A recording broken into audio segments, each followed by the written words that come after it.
ਆਖਰੀ ਥੋੜੇ ਜਿਹੇ ਰੱਖ ਰਹਿ ਗਏ ਉਹਨੇ ਕਰ ਰਹੇ ਨੇ ਉਹ ਚੱਲ ਸ਼ਾਬਾਸ਼ ਚੌਕੀ ਇੱਕ ਬਣਾਣੀ ਪਏਗੀ ਉਹ ਗੱਲ ਸਹੀ ਹੈ ਇਹਦੀ ਬੜਾ ਵੱਡਾ ਏਰੀਆ ਜਿਹੜਾ ਸੈਂਟਰ ਵਿੱਚ ਬਣ ਜਾ ਚੌਕੀ ਸੱਜੇ ਸੱਜੇ ਦੋ ਕੈਂਡਲ ਲੱਗ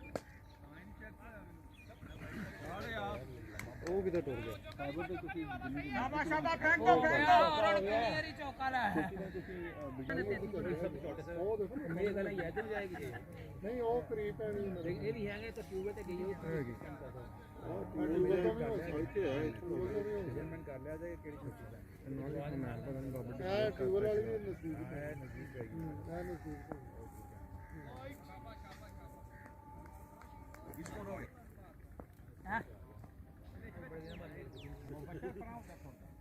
ये दीदी बनाया जो सर जी वेख्या छक्के मारना ओए यार गुड बॉल जल्दी बाहर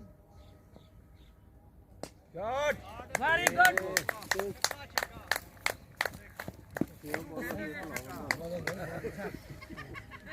आउट हो जाए फिर कर लो